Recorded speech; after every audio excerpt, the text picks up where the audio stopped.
everybody. So happy Halloween. I wanted to do something special with you for this holiday. And the first thing I want to teach you is how to make a Rambutan martini. I'm not sure if you are familiar with this very strange fruit, but it's related to the lychee, or it's similar to. It's just a little more monstrous looking, but it does have a lot of vitamin C and iron. It's very nutritious.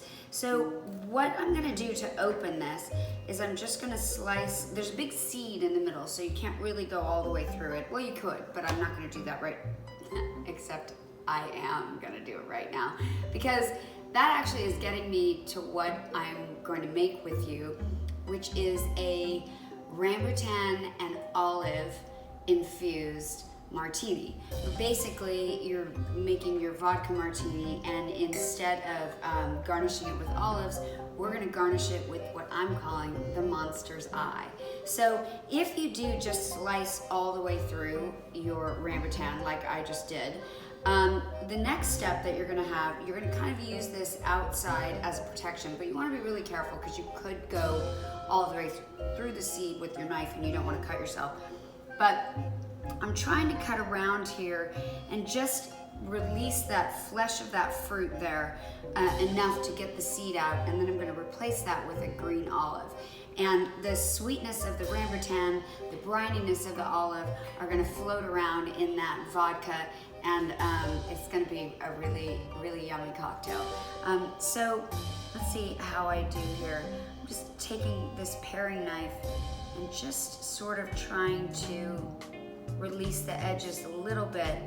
Sometimes if you kind of try to cut the seed itself in half, just wiggle it around a little bit, that sort of helps you be able to kind of pop it out. But it is tricky. If you're gonna do this for your friends, so there's half a seed that came out. You can see half of the seed came out. If you're gonna do this for your friends, I would prepare the monster eyeballs before your party starts, so that you could just shake the vodka or gin, whatever your friends like, and then you could just pop it in as a garnish, and you don't have to stand there like this and make it. So you're normally kind of you can either chew around that seed, so you're eating this fleshy white part, and if you're not making monster eyeballs, if you're just eating fruit, I think it's just delicious. It's lightly sweet, almost somehow a cucumber met a fruit. Got that fresh cucumber thing, but the texture is really good. And it's moist, it's cold. Well, it's cold because I had it in the refrigerator, but that's how I like them. Another thing you can do is you can just infuse your vodka with this fruit by peeling it, just dropping it whole into your vodka, and cover it and put it back in your refrigerator, and you can let that go for a week, and that the sweetness of the fruit just like infuses out into the vodka. But so I got my cocktail shaker here with some ice in it. I'm just gonna pour myself a little vodka in there.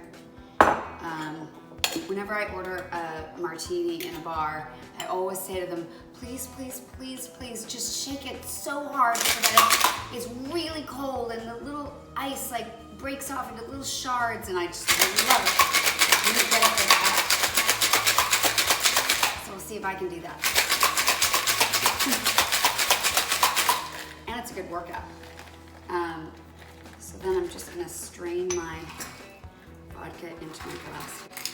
And this is gonna be the perfect thing for me to be sipping on while I carve this pumpkin into a special surprise. So now I'm just gonna drop my monster eyeball right in there. And that is how you're gonna serve your cocktail. I'm gonna try to bring it over so you can see it in the camera. There's your cocktail. And ooh, scary. There's a monster's eye floating around in there. So cheers, everyone. Happy Halloween. I did get the ice shards. Oh, that's delicious. And as that sits through the evening and you're sort of slowly having your cocktail. The brininess from the olive is gonna leak in a little bit into the vodka, and it's just gonna have this just lovely little aroma, flavor, undertones. So that's my cocktail idea. And now we're gonna move on to the pumpkin. Okay, so the first thing we're gonna do with our pumpkin is obviously we have to gut it. So I am just gonna cut a circle around the top.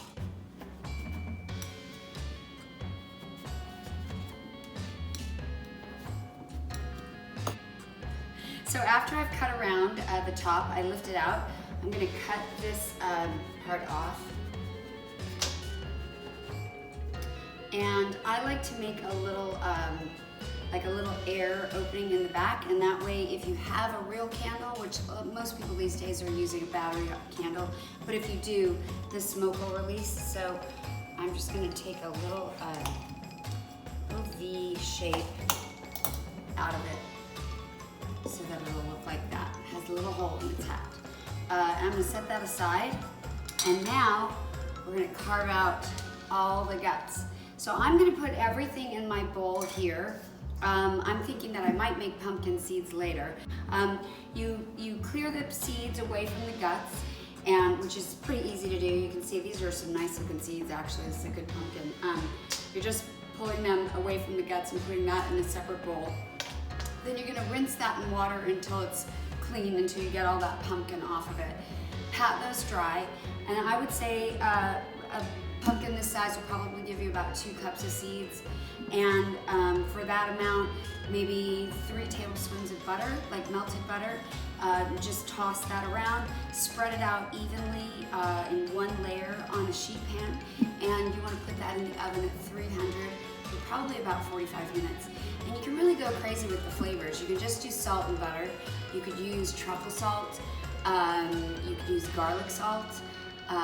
If you want to, in the last, say, 5 minutes, I wouldn't go longer than 5 minutes, but in the last 5 minutes, you could probably sprinkle some really finely grated Parmesan cheese on the top of it.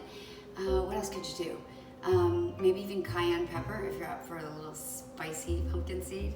Okay, now we're gonna get those guts out, and that's probably the biggest job, I think, of carving a pumpkin.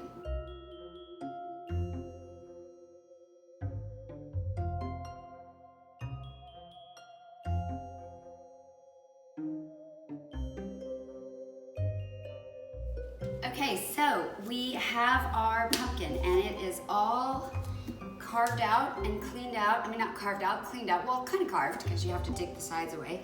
I've got my lid done.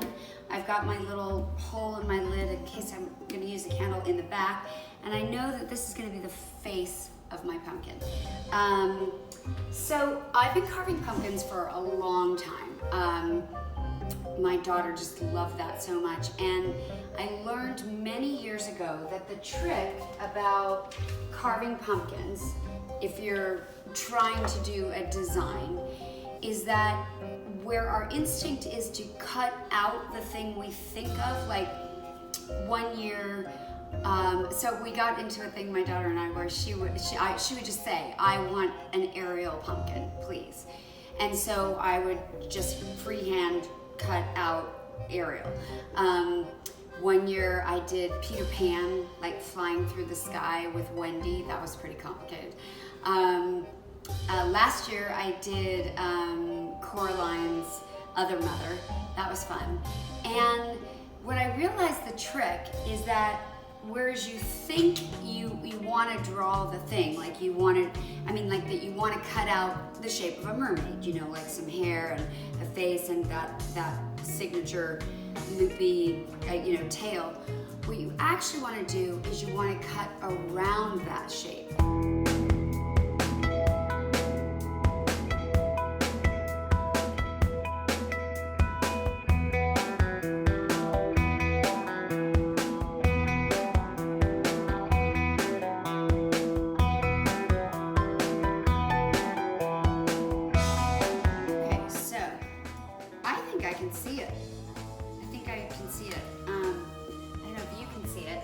But I'm going to do a little cleanup work, and then I'm going to light it and show you what it looks like. Superman. I think you'll be able to see it better in the dark, which I'm gonna turn the lights off to show you my finger with the grater and cut it open. It's not too bad, but I'm thinking this is gonna go with my Halloween costume of a zombie or whatever. Anyway, shall we turn the lights down and see what happens? Okay, so it's not perfect, but it's me and my Superman pumpkin, and that makes me happy. I hope it makes you happy too. Have a really wonderful Halloween, and cheers. Extra bonus time. If you know anything about me and how I feel about food, I don't like to waste food, and I noticed that I had all these beautiful pumpkin seeds inside our little Superman pumpkin. So I went ahead and rinsed them off, and I'm drying them off here. I found a really good trick. I filled it up with warm water, thinking that I was gonna begin to rinse off the seeds, and I sort of had my hand in there pushing it around, and as the seeds detached themselves from the pumpkin pulp, they just rose to the top, which made so much sense. I don't know why this has always been so difficult for me, so all I really ended up doing was sort of gently scooping the pumpkin seeds that had floated to the top right out of all the pumpkin goop and right on the paper towel. So I'm drying them. I'm gonna put them back into this bowl. That's about 1.5 cups of pumpkin seeds, and I'm doing 2 ounces of melted butter, and I'm just gonna toss that around in there. I happen to love to keep on hand a little jar of truffle salt. I love truffles. Truffles is, a lot of people love truffles, but if you don't love truffles, you don't love truffles. So know that you love it before you use it. You don't actually have to use that much. There's an awful lot of aroma in just a couple of pinches. And you want to spread them out, really evenly, so that they're just not, try to have them not piled on top of each other. I'm really looking forward to this. I'm gonna take these on my flight to New York because they're really good for you, good calories, good nutrition, and they'll be a good pre-marathon food, I'm pretty sure. These are going in the oven at 300 degrees for 45 minutes, and I'm gonna show them to you when they come out. Wish you could taste it. Well, there you have it. Crispy, golden brown pumpkin seeds. They look delicious. I'm so excited to have them to take on my flight tomorrow. I hope you enjoyed all of my Halloween little treats. That's what that looks like. Isn't that yummy? Try one. Ooh, yum. Perfect crunch. So there you have it. Monster Teeny, little Superman pumpkin, and some truffle pumpkin seeds.